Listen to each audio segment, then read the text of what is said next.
I was so excited about having Karen Mangia join me on the podcast. I had read her book, I had watched her TED Talk, and I've been blown away by all the industry and life experience that she's accumulated. She epitomizes success and talks about creating success the wrong way.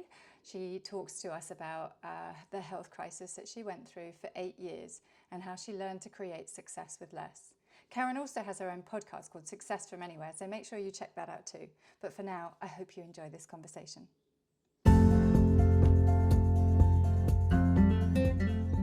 Hey there, welcome to the Burnout Isn't Necessary podcast, where we delve into the world of stress, burnout, and the science behind it all. Over a decade ago, I faced burnout as a management consultant, experiencing an emptiness that I wouldn't wish on anyone. But here's the truth. My burnout wasn't necessary, and it's not necessary for you either. I'm Hannah Holden, and together with my amazing guests, we share our real-life experiences with stress and burnout. We explore the science behind stress, offering practical tips to help you navigate those challenging moments in life. Our goal? To empower you to prevent burnout from taking over your life. I am passionate about stress mastery and preventing burnout, and I am here to guide you to a more balanced, fulfilling life. So let's go. Burnout isn't necessary, and I'm here to show you why.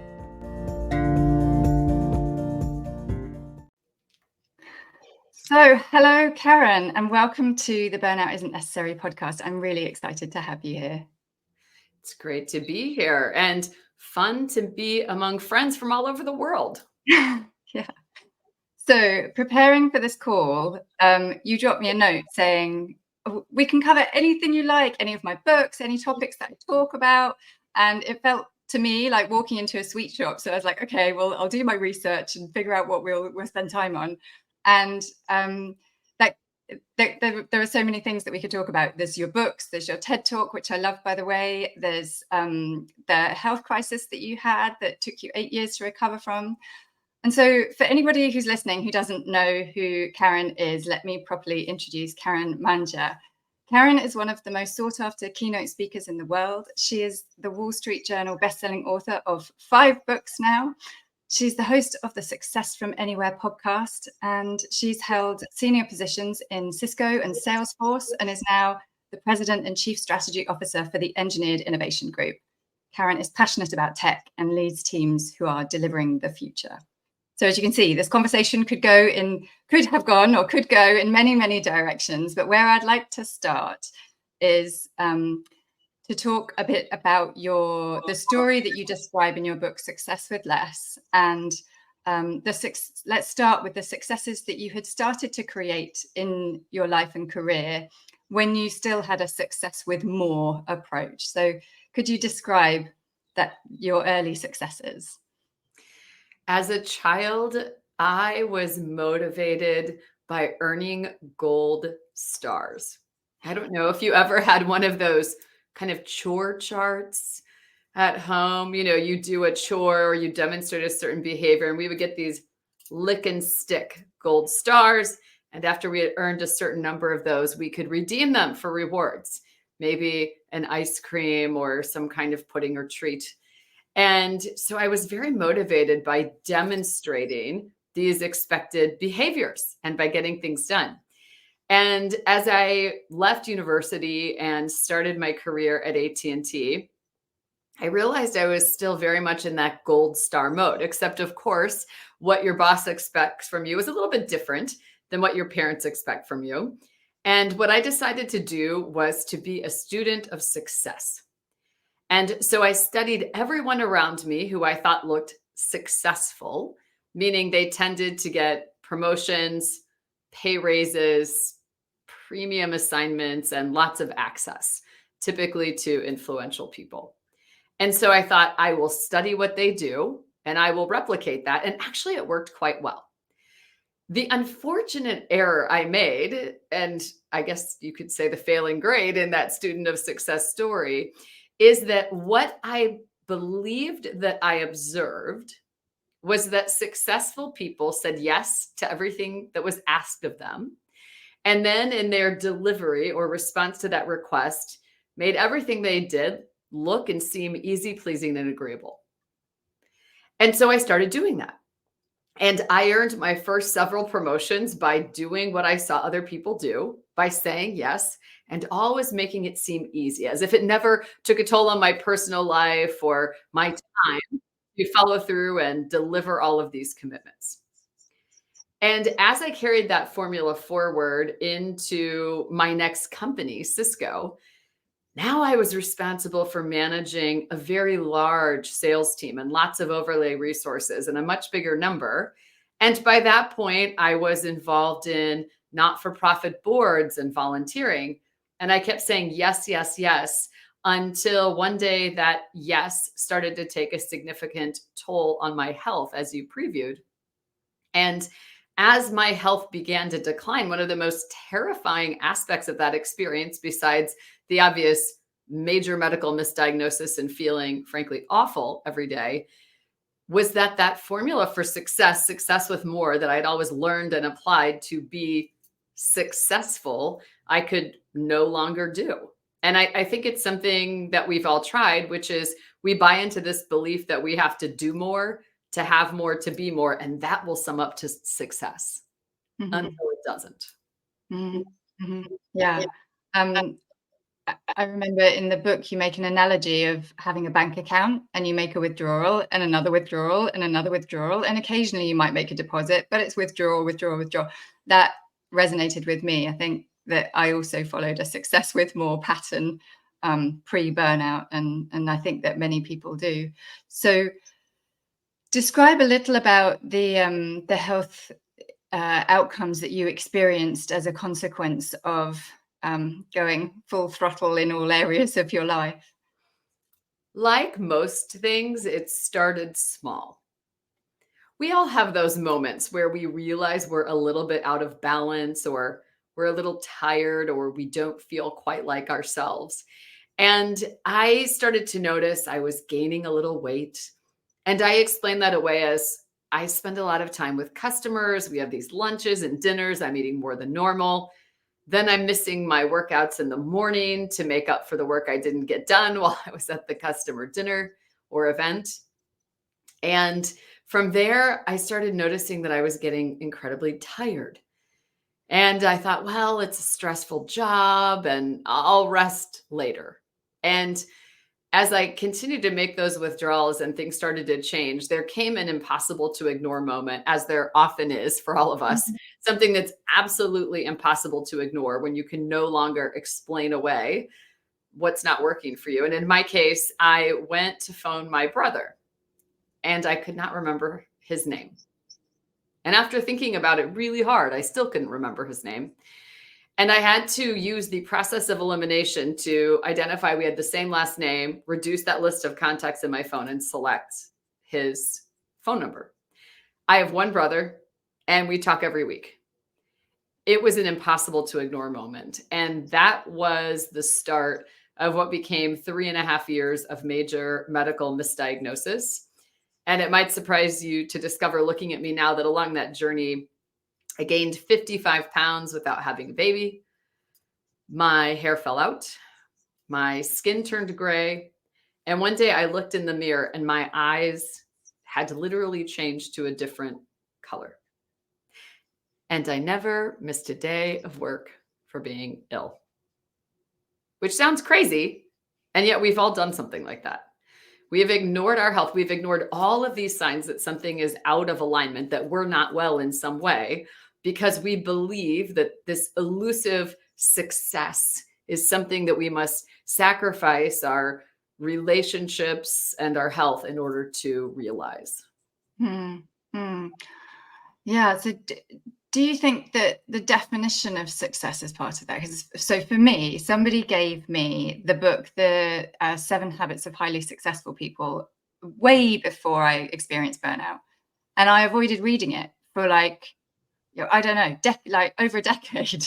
I avoided reading this book, and I had it there on my shelf, and I knew that it belonged to my friend, but I avoided it because I didn't like the word success in the title, successful people in the title, because I thought it was going to tell me what success is and what I should be doing in my life. And I was kind of resisting it. And yet at the same time, I was living it. I was doing what you were describing, that success with more model, but I knew it didn't feel good for me. And so I probably could have learned a whole lot from reading that book earlier, but anyway.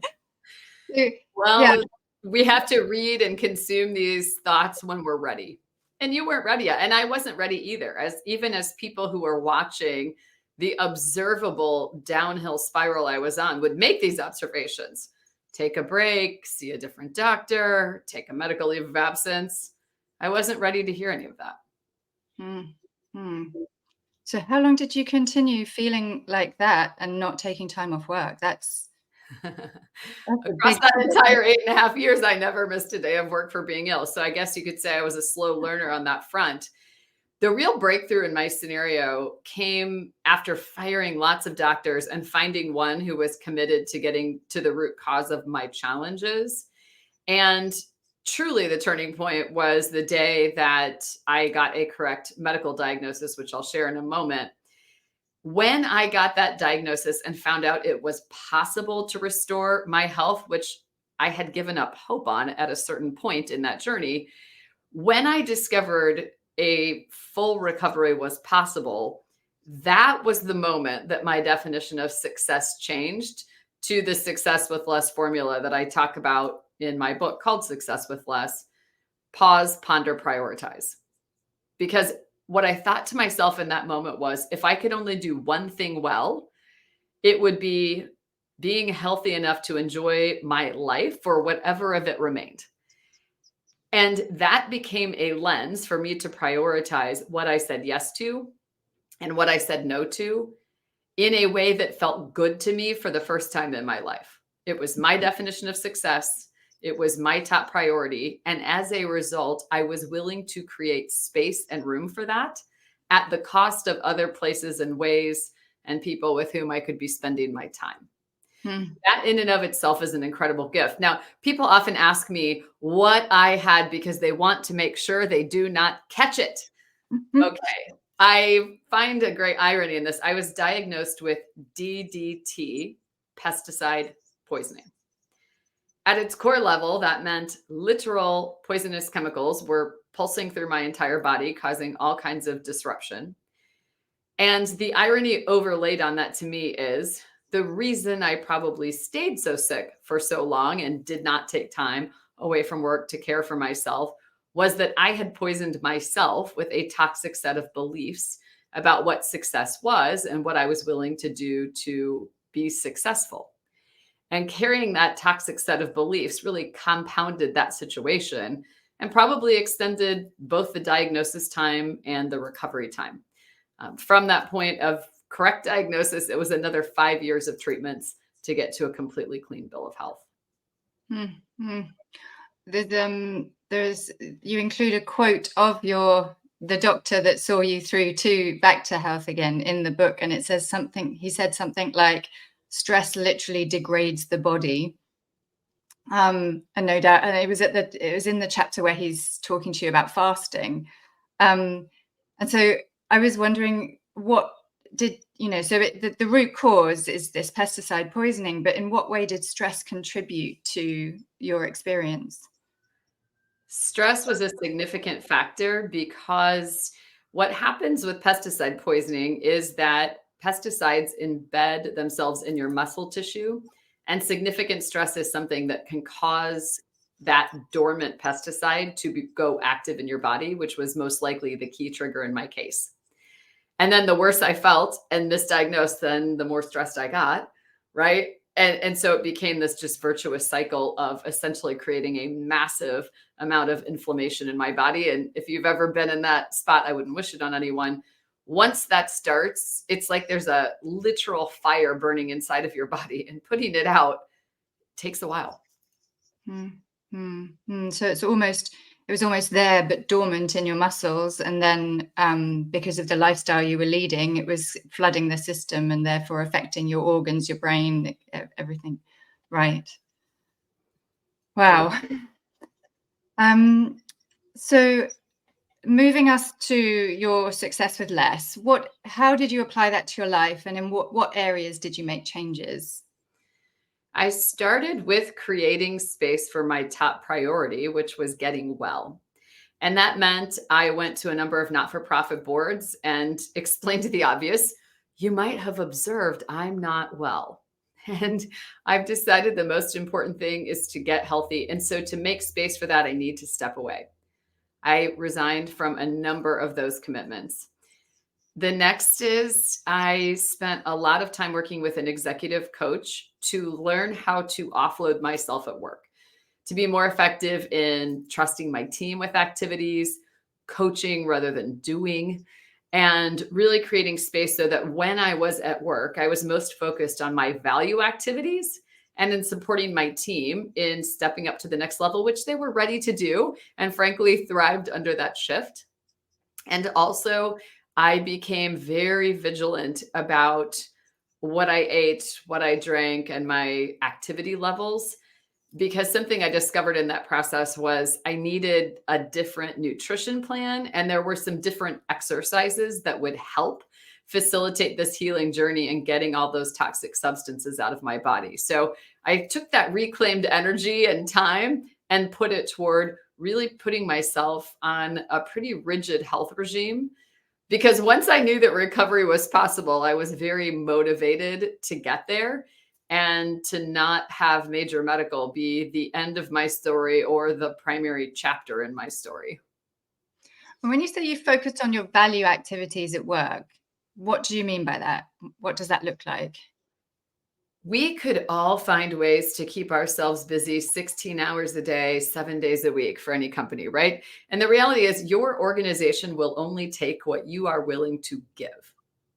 Now, at the end of the day, I've never heard of anyone getting promoted for being the most responsive at emails, or having a zero email inbox, or responding to every Teams or Slack message, or being the quickest to respond to text. I have never once read or sat in a promotion review conversation where the conversation was focused on your degree of responsiveness to minutia or your attendance at training classes. Never, not once.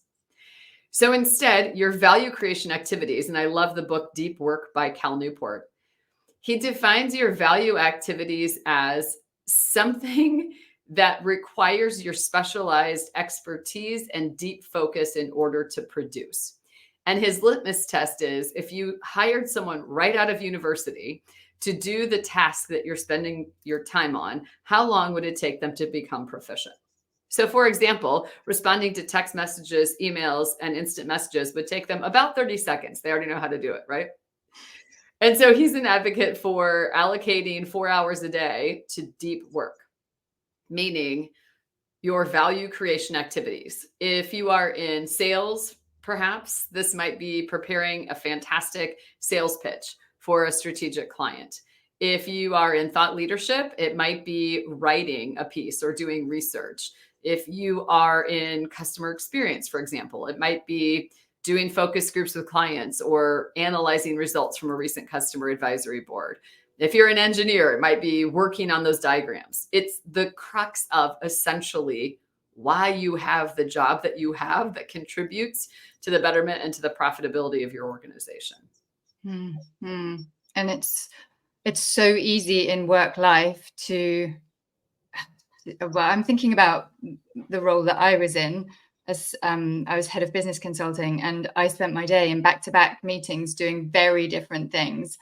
And I don't know, I'd have to go back to my diary to really be able to say what was truly the most valuable activities. But it's so easy for your diary to get taken over by everybody's needs and wants. And I don't know if I was spending 4 hours a day on the things that would have made, the biggest impact. And I would imagine that many people could say the same, that they find themselves responding to emails, responding to phone calls, fighting fires, and not necessarily spending the 4 hours we might like to on the really productive stuff.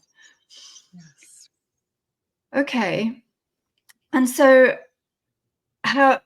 clearly you're well now, and you've embedded your success with less formula across many areas of your life.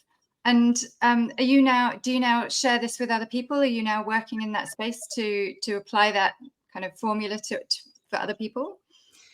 Yes, I do lots of speaking on this topic and one-on-one and group coaching and retreats with people who are wanting to think differently about a crossroads in life.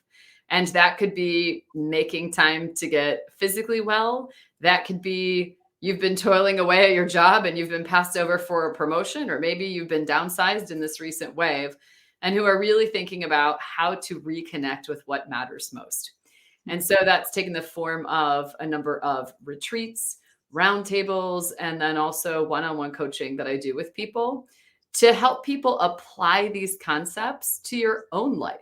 This isn't just about me sharing how I got results, thinking about things differently, my values and where I spend my time. This is something applicable for all of us. So this is really meeting you where you are, helping you reconnect with your values, and then create choices that are aligned with your top value or priority at any given time. Yeah. And I would say similar about your book, that your book does tell your story, but that's really the kind of container for the guidance that you provide throughout the book about how you can apply this same formula to anybody's life to identify your, what's important to you. And then how do you apply that to how you handle your calendar, how you manage your diet and so on. So yeah, it tells your story. It has a narrative. It's easy to read. It's engaging, but it also has really applicable practical guidance in it. So now I'm intrigued. So what now would you say are the most important things in your life? What brings you joy? Top of the list is spending Sundays with my grandfather, who is simply amazing. He is 100 years old and still lives in his own home. He is a first generation American and World War II veteran. And every Sunday for many years now, we have been sharing Sunday dinner together. And it is a treasured tradition that brings me so much joy. And in fact, he and I just came out with a book together in the fall called Sundays with Salvator, 52 Recipes to Cultivate Conversation, Connection, and Community. And the book has been winning all kinds of awards because it's essentially like being invited to a Sunday dinner with us and getting to eavesdrop on our conversation. So each chapter stands alone and has a story and then a piece of his wisdom, then a prompt to make his wisdom your own, and then one of our family recipes. And he wrote the afterword to the book. And something that was just remarkable about that journey is the joy of doing this with him rather than about him, the chance to do it together. Yeah, I love the concept of that. I haven't been able to read that book just yet, but I will at some point. And I love the concept of it. I love the fact that you and your grandfather sat down and created this. I love the fact that he's 100 years old and he's still so dynamic. I've seen posts of yours on LinkedIn with him, and he just looks such a dynamic character. And yeah, I saw a post of yours recently about being featured in a local magazine, and the summary that the journalist had written about him being somebody who almost practices mindfulness, but without knowing anything about mindfulness, about how he describes being in the present moment, accepting what is and not battling something. And yeah, I can't remember the exact words, but it's such a special concept, that book. I love the idea of it. And what would he be saying to us? So if he was here now, what would he be saying to us about the book, and what advice do you think he would have for people listening? First of all, he does not believe he lived a life worth writing a book about. He just views himself as a very ordinary, everyday person. And writing this with him and about him forced me to see him in a slightly different way. Not just the person I love. I got to see him through the lens of the wisdom that he has to share. And what I discovered that I think would be his top advice is that contentment is the most worthwhile wealth. I mean, you and I have been sitting here talking about all this time that we spend toiling away at our careers to feel successful and, frankly, in many cases, to build some sense of wealth. All along the way, feeling this internal struggle that this might not be who we are, or that might not be a worthwhile struggle. And something that I believe has served him so well, that is his life philosophy that he is totally not consciously aware of, is to be content. He's never been a person who is super up and needing fame and fortune. And when times are tough, he's the person who has never gotten too low. And I think what can we all learn from that about truly the gift and the skill of learning to be content? Yeah, he sounds like such an interesting character. I'm sure every Sunday is full of new ideas and new stories that you've never heard of from him. It's true. And that was part of the fun of doing the book together, is going through old photos that sparked stories I haven't heard even after all these years together. And so you said that the book contains family recipes, and so tell us a little bit about your family history. Your family comes from, is it Italy or Sicily? Yes, from Sicily, from in a town called Trebia that's near Palermo. It's about a 30-minute drive from Palermo, so the northwest part of Sicily. And it's on the coast, and it was an incredible joy. My brother and I had the opportunity to go there together, and we rented a car and drove to the town where our family is from. And we got to do some exploring and had the opportunity to understand more context behind some of our family traditions and sayings and food culture. And we were raised with a strong sense of that culture, and our family still makes lots of these types of foods. And I will say that my grandfather still has a very strong sense of connection to that culture and to that way of life. And I think when you grow up around your, family, and you only speak Italian, which his parents only spoke Italian to their dying day, you do develop a different type of community with your family and with other people who literally speak your same language. That sounds like a great trip, and I'm looking forward to reading the book, and I'm looking forward to reading those pearls of wisdom from him. And I think he's lived through so much, 100 years. It's he's seen so much, done so much. I think I'm looking forward to it. So, Karen, what's happening for you? Do you have any big goals? Have you got another book that you're in the pipeline? What are you up to next? It's funny you would mention that, because my nephew, who is my grandfather's bloodline and legacy that will continue, he's 2.5 years old and he loves books. And so my brother keeps encouraging me to write a children's book for my nephew. I have no idea if that will take shape or not. I have absolutely no knowledge of how to write a children's book. So we'll see. Yeah, so what I have been focused on, and kind of my next, is doing more of these workshops and coaching and really helping people discover their potential and give themselves permission to go live it. That brings me incredible joy. I love doing that kind of work and connecting sometimes individuals with one another who don't know each other, who might be in the same spot and can help each other out. Yeah, when you were describing what you do in the executive coaching space, I was thinking that one-on-one, yes, sounds great, but I love the idea of having retreats. If there are a number of people who are all at their own unique crossroads, but to have a shared experience and really feel like I'm not the only one that gets stuck, and I'm not the only one working through this and coming unstuck. I really love the idea of going through that process in a retreat. So thank you so much for coming and sharing your experiences. It's been a real pleasure, and we should have done this on a Sunday afternoon. We could have got Salvator along with us. Yes, so, he always has something to say. If anybody wants to contact you about the exec coaching or find out more about the retreats, where's the best place to point them to? The best place to connect with me is on LinkedIn, where I regularly post new content, and you can send me a private message. I would love to connect. Perfect. I will make sure that we include your LinkedIn details in the show notes. And I'll also include a list of all of your books. We haven't talked about all of them. So Karen is also interested in the success from anywhere. So how you can make homeworking really positive. And yeah, you've got a couple of books on that topic, haven't you?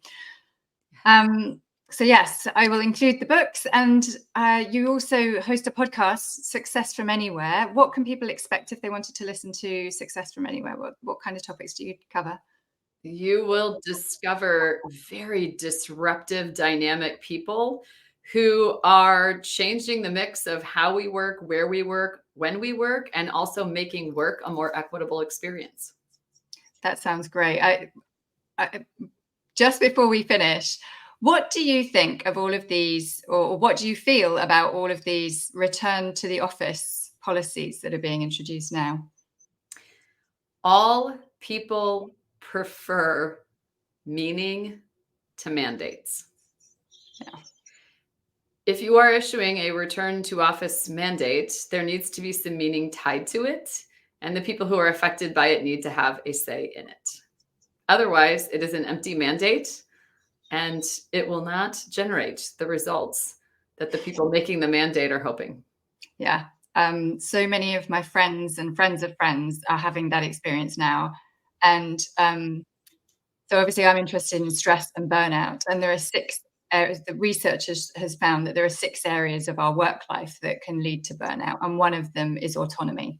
Mm-hmm. And removing people's location autonomy, I don't understand why you would want to do it, because it's something that I get quite fired up about, because you want to create the perfect environment for your people to be productive and achieve the outcomes of the organization. And these return to work mandates, return to the office mandates are just, it makes no sense to me. People are going to be losing time with their families, losing productive time at work because they're commuting. There's going to be, I get that some people are more productive at the office, but anyway. Yes, we could have a whole different episode on that topic, but I just thought I'd sneak that in there. So before you go, is there anything else that you would like to add? You can be successful anywhere, any place, anytime, because success is an outcome you have the autonomy to define. I love that. Thank you so much for joining us, Karen. Thank you.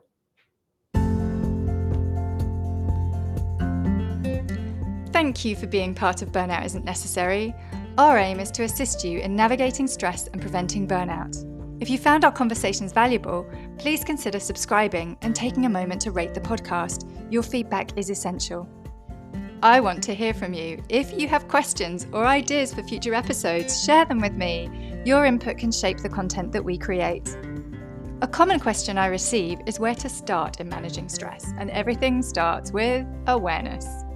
Stress impacts each of us in a unique way, and some stress symptoms can seem a little random, so I've created a checklist of symptoms to help you better understand how stress shows up for you.